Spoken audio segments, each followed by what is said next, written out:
کوئی بھی رکن, کوئی بھی گروپ, کوئی ٹھوس پلان, کوئی مثبت تجاویز لے کے آتا ہے تو آپ حکومت میں ہونے کے باوجود ان کا ساتھ دیں. مہنگائی, اب دوبارہ کہہ رہا ہوں, مہنگائی کے خاتمے کے لیے اگر کوئی پارٹی, کوئی رکن ایک ٹھوس تجاویز لے کر, مثبت تجاویز لے کر میدان عمل میں آتا ہے تو چودھری شجاعت حسین نے اپنی پارٹی کو ہدایت کر دی ہے کہ جناب ان کی بات سنیں. اور اس کے ساتھ ایک مرتبہ پھر ان کا کہنا تھا عمران خان صاحب کو کہ جتنے پیسے آپ نے خرچ کر دیے ہیں نواز شریف صاحب کو واپس لانے کے لیے, نواز شریف صاحب کو واپس لا کر جیل میں رکھ کر اپنے انتقامی جذبات کو ٹھنڈا کرنے کے لیے, اتنے پیسوں کی کرپشن کا تو ان کے اوپر الزام ہی نہیں, یعنی آپ اس سے زیادہ پیسے خرچ کر چکے ہیں. نواز شریف کی واپسی سے باہر نکلے, عوامی ایشوز کے حل پر توجہ دیں. آج کے لیڈر ایک دوسرے کی ٹانگیں کھینچنے پر لگے ہیں اور یہ حرکت کسی بھی طرف سے مناسب نہیں ہے. مہنگائی کا شور تو ہر طرف ہے, لیکن اس کے خاتمے کے لیے کوئی ٹھوس تجویز سامنے نہیں آئی. اور جہاں سے بھی ٹھوس تجویز سامنے آئے گی, میری جماعت اور میری جماعت کے اراکین اسمبلی ان کا ساتھ دیں گے. کلیئرٹی کے ساتھ پیغام آ گیا. اور اس کے ساتھ ساتھ عمران خان صاحب کے لیے خطرے کی ایک گھنٹی بہت زور سے اب بجنا شروع ہو گئی ہے, کیونکہ وہ بھی معاملہ ہے نواز شریف صاحب سے متعلق. اور یہی وجہ ہے کہ ہر ایک جگہ پر چونکہ نواز شریف صاحب کا تذکرہ ہوتا ہے, یہ تذکرہ ہونا, نواز شریف صاحب کا ذکر ہونا, نواز شریف صاحب کی پالیٹکس کا ذکر ہونا عمران خان صاحب کے لیے درد سر ہے. اور اب سپریم کورٹ بار کی طرف سے باضابطہ طور پر ایس این بھون صاحب نے سپریم کورٹ بار کے پریزیڈنٹ ہونے کی حیثیت سے ایک پٹیشن دائر کر دی ہے سپریم کورٹ آف پاکستان میں, جس کے اندر جو تاحیات نااہلی کا معاملہ ہے اس کو چیلنج کیا گیا ہے سپریم کورٹ آف پاکستان کے سامنے. اور یہ کہا گیا ہے اس پٹیشن کے اندر کہ تاحیات نااہلی کسی بھی معاملے کے اندر وہ بنیادی طور پر اسلامی قوانین اور پاکستان کے دستور دونوں سے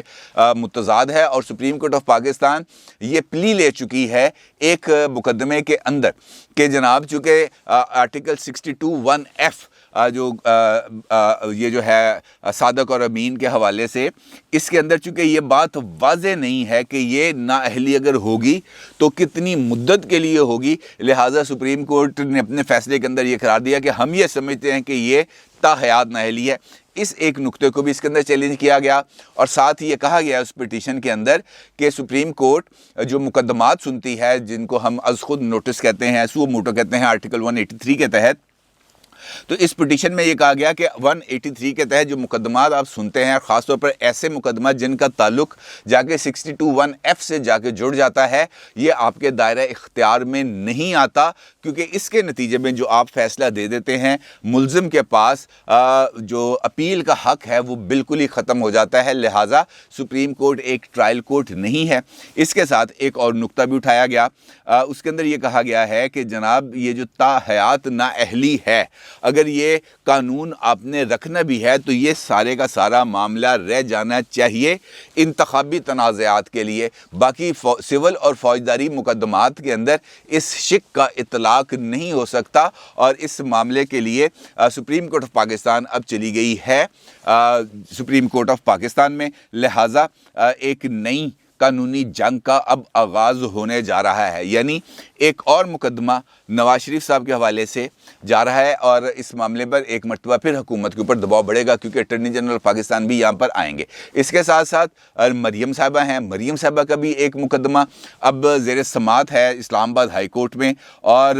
10 فیبروری کو اس کی بھی سماعت ہے. یہ جو چیزیں میں آپ کو بتا رہا ہوں نا, یہ تمام چیزیں ایک ایونٹس کے ایک سلسلے کے ساتھ جڑی ہوئی ہیں, اور آپ اس کو ایک دوسرے سے الگ کر کے نہیں دے سکتے. معاملہ جا کے کسی نہ کسی سطح پر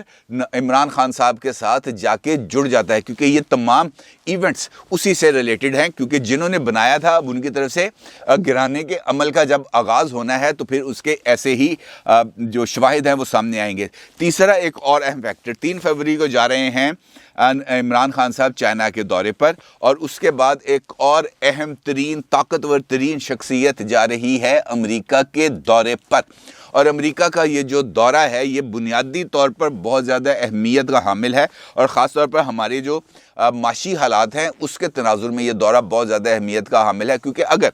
ایک جانب اگر ہم دیکھیں اس وقت پاکستان کی پالیٹکس، تو ایک جانب پاکستان چائنا کے ساتھ تعلقات کو بہتر کرنے کی کوشش میں ہے، عمران خان صاحب رشیا کے ساتھ تعلقات بہتر کرنے کی کوشش میں ہیں، اور امریکہ اس وقت افغانستان میں پاکستان کے کردار کی وجہ سے ناراض بیٹھا ہے، نہ فون کرتا ہے نہ فون سنتا ہے۔ اس قسم کی سچویشن کے اندر ایک شخصیت کا وہاں پر جانا اور دوبارہ انگیج کرنے کی کوشش کرنا امریکہ کو پاکستان کے حوالے سے، تو اس کا بھی بہت امپورٹنٹ اثر پڑے گا، ہماری اکنامک کنڈیشنز پر بھی اثر پڑے گا، کیونکہ اگر برف پگھلتی ہے تو اس کے نتیجے میں امریکہ کی طرف سے مالیاتی اداروں کو کچھ تھوڑا بہت ایسا اشارہ مل سکتا ہے جس کی وجہ سے ہمیں کچھ رعایتیں مل جائیں، کچھ شرائط IMF کی کمی، اس میں کمی آ جائے، اور پھر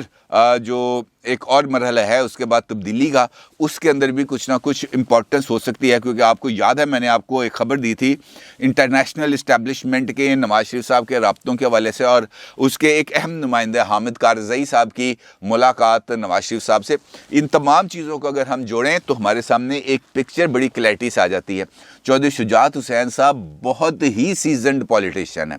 بہت ہی سیزنڈ، اور ان کا احترام ہر ایک جو ہے پولیٹکس کا، ہر ایک شخص جو پولیٹکس کے اندر دلچسپی رکھتا ہے وہ ان کا احترام کرتا ہے، اور چودھری شجاعت حسین صاحب اگر کوئی بات کر رہے ہیں تو اس کو عمران خان صاحب کو بالکل ایزی اس کو نہیں لینا چاہیے، ان کو ان کی بات کی لیٹرنٹ اسپرٹ پہ، ان کی روح کے مطابق اس پر ان کو غور کرنا چاہیے، تو وہ ان کے لیے زیادہ آسانی ہے۔ یقینی طور پر چودھری شجاعت حسین صاحب نے یہ جو خطرے کی عمران خان صاحب کے لیے گھنٹی بجائی ہے، یہ اتنی آسانی کے ساتھ عمران خان صاحب کے جان نہیں چھوٹے گی سارے پروسیس سے، جس پروسیس کے اندر وہ گھس چکے ہیں۔ البتہ اگر کسی نے راستہ دکھانے کی، کسی نے کچھ مدد کرنے کی، کسی نے کوئی ونڈو آف اپرچونٹی کھولنے کے لیے کسی قسم کی کوئی پیشکش کی ہے تو اس پیشکش کا مثبت جواب دینا چاہیے۔ اب اگر سپریم کورٹ میں بھی معاملہ چل جاتا ہے، اسلام آباد ہائی کورٹ میں بھی شروع ہو جاتا ہے، احتساب کا، حکومت اپنے احتساب کے نیریٹو کے لیے دوبارہ شریف خاندان کو یا اپوزیشن جماعتوں کو، اپوزیشن کی دیگر لوگوں کو ٹارگٹ کرنا شروع کر دیتی ہے، تو یقینی طور پر ایک ایسا اندرونی خلفشار مچ جائے گا جس کے نتیجے میں کچھ اور ڈیولپمنٹس ہو سکتی ہیں، اور یقینی طور پر جب پولیٹیکل انریسٹ ہوتا ہے حکومت کو اس کا نقصان ہوتا ہے، اور جو اپوزیشن میں جماعتیں ہوتی ہیں وہ اس کا فائدہ یقینی طور پر حاصل کرتی ہیں، جیسے ابھی کراچی میں ہو رہا ہے۔ کراچی کے اندر کل جو ایک واقعہ ہوا MQM والوں کی طرف سے،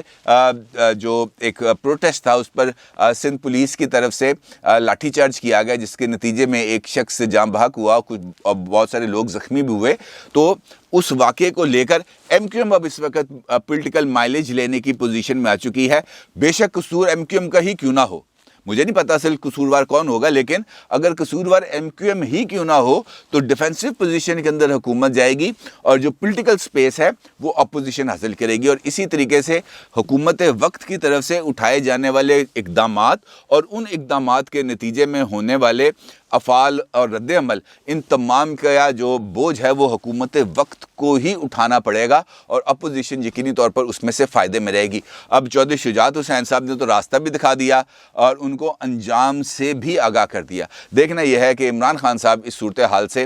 کچھ سبق حاصل کرتے ہیں، کوئی رہنمائی لیتے ہیں، کچھ اپنے لیے کچھ بہتری کا کوئی راستہ تلاش کرتے ہیں، یا بالکل اسی طریقے سے ناک کی سیدھ پہ عمل کرتے آئیں گے، جو دماغ میں آ گیا اسی پہ سمائیں گے یا آگے بڑھیں گے۔ یہ فیصلہ اب عمران خان صاحب کے ہاتھ میں۔ اپنی رائے کا ضرور اظہار کیجیے گا۔ آپ کا بہت شکریہ۔ اللہ حافظ۔